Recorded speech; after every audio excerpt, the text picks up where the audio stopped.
आप देख रहे हैं सच का कारवां न्यूज। मुरादनगर विधानसभा क्षेत्र से कांग्रेस पार्टी के प्रत्याशी बृजेंद्र यादव ने कलेक्ट्रेट परिसर में नामांकन पत्र दाखिल किया और मुरादनगर की छोटी बड़ी जन समस्याओं को सुधार करने के लिए वीडियो जानकारी साथ में है डोली शर्मा। आप देख रहे हैं सच का कारवां न्यूज, खास रिपोर्ट पप्पन ठाकुर की। सबसे पहले आज के दिन आपका दिल से धन्यवाद। एक 30-32 वर्ष पुराने एक कार्यकर्ता के साथ आपका जो सहयोग और आशीर्वाद मुझे प्राप्त संगठन के तौर पर काम करने में हुआ और आज मैं नामांकन कर रहा हूं कांग्रेस प्रत्याशी के तौर पर चौवन मुरादनगर विधानसभा से। मैं सबसे पहले अपने मीडिया के आप साथियों का दिल से आभार व्यक्त करता हूं। अब जो आपका सवाल है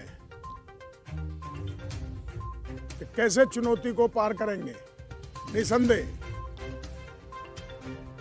आज ऐसे लोगों से हमारा मुकाबला है जिनकी ना कोई नीति है, ना कोई सिद्धांत है, ना कोई उसूल है, ना कोई उनका नियम है, ना उनको कोई कार्यक्रम है।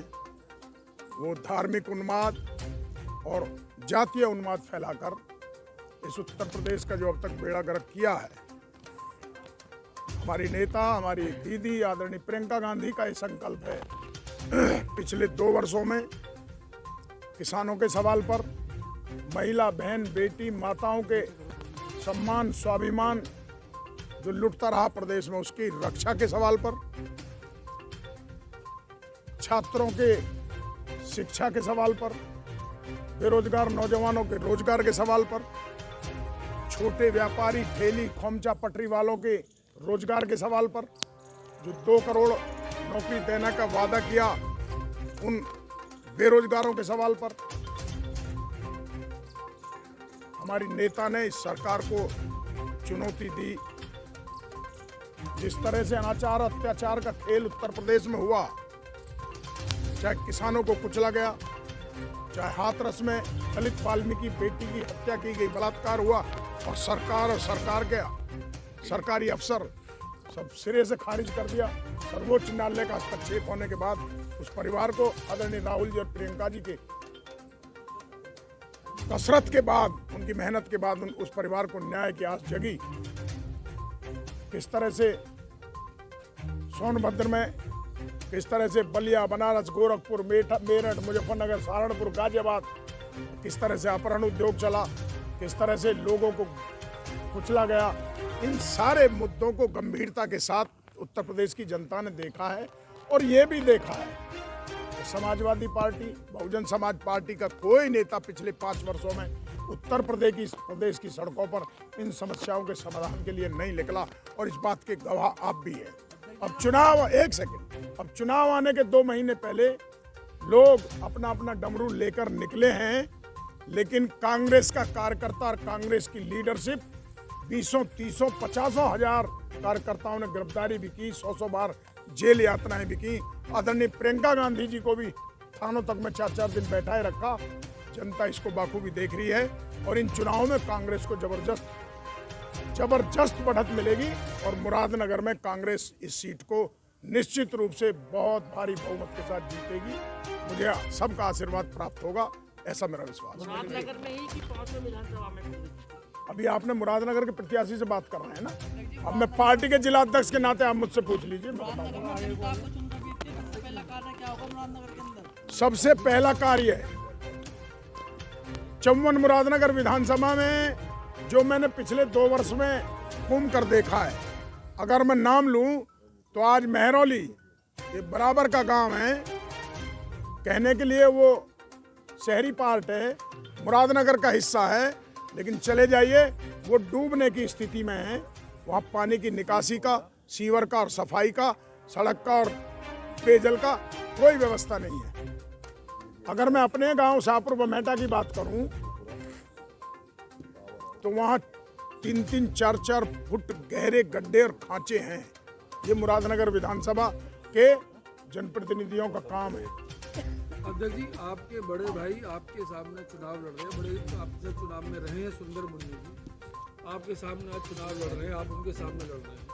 कैसा लग रहा है आपको चुनाव, क्योंकि आपने दोनों ने एक साथ संघर्ष किया है चुनाव में, क्योंकि आपके पुराने साथी रहे हैं कांग्रेस में, आज वो अन्य दल से चुनाव लड़ रहे हैं, क्योंकि आप उनकी नीति से, वो आपकी नीति से दोनों वाकिफ हैं। क्या कहना चाहेंगे? निश्चित रूप से निश्चित रूप से वो मेरे बड़े भाई जैसे हैं, मेरे लिए आदरणीय हैं, बहुत अच्छे इंसान हैं। हमने बहुत कुछ उनसे सीखा है। मेरे 4 पीढ़ी के संबंध भी पारिवारिक हैं, इसमें कोई संदेह नहीं है। लेकिन लंबे समय हमें उनका सानिध्य प्राप्त हुआ, हमने साथ काम भी किया है। लेकिन अच्छा होता, एक छोटे भाई को पहली बार मौका मिल रहा है।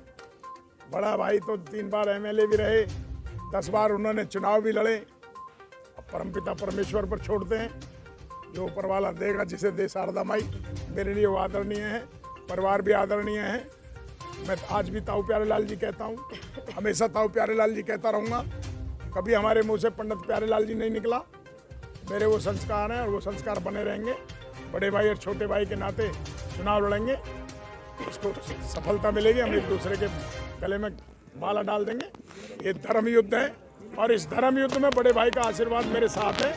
विजय मेरी सुनिश्चित है, इसे अब कोई रोकना चाहेगा भी तो वो रुक नहीं सकती है। जिलाध्यक्ष के रूप में गाजियाबाद में हम बहुमत प्राप्त करेंगे। 5 सीट में बहुमत हम प्राप्त करेंगे। यूपी में हमारी सरकार बनेगी। जब चाबी हमारे पास रहेगी तो सरकार के मालिक हम होंगे। जिसकी में चाबी लगाएंगे उसकी कार स्टार्ट होगी, जिसकी में चाबी नहीं लगाएंगे नहीं होगी स्टार्ट। गाजियाबाद से 5 विधानसभा में एक भी सीट महिला को क्यों नहीं दी? अभी 2 डिक्लेयर भी नहीं अभी चल रहा है प्रोसेस। 125 जो दिए हैं पहले फेज की, उसमें 40%। आप सबका बहुत देखिए प्रियंका जी ने जो नारा दिया था, लड़की हूँ लड़ सकती हूँ, और जो उन्होंने नारा दिया है वो सिर्फ एक नारा नहीं है, उन्होंने लड़के दिखाया है। उन्होंने किसानों के लिए लड़ाई लड़ी है, लखीमपुर खीरी में हाथरस की बेटी के लिए उन्होंने लड़ाई लड़ी है, उन्नाव की बेटी के लिए लड़ाई लड़ी है। उन्होंने उन्नाव में पीड़िता की मां को टिकट देकर, और बहुत सारे ऐसे लोग जो आप देखिए लखीमपुर खीरी में जो जिनकी मौत हुई, उनके भाई को आप लगातार प्रियंका जी ने जो कहा है वो सिद्ध कर रही हैं। और पहली सूची जो हमारी आई है टिकटों की, 125 टिकटों में से 50 टिकट महिलाओं को प्रियंका जी ने दिया है। और प्रियंका जी ने कहा है हम जात और धर्म की लड़ाई नहीं लड़ रहे, आज हम इंसानियत की लड़ाई लड़ रहे हैं, हम मुद्दों की लड़ाई लड़ रहे हैं, हम बेटियों की सुरक्षा की लड़ाई लड़ रहे हैं, हम युवाओं के रोजगार की लड़ाई लड़ रहे हैं। क्योंकि 45% टिकट पहली सूची में युवाओं को भी दिए गए हैं। युवाओं के वो मानती हैं कि जब युवा और महिला सदन में आएंगे तो वो अपने चीज़ों को मद्देनज़र रखते हुए आगे फैसले लिए जाएंगे सदन में। Thank you.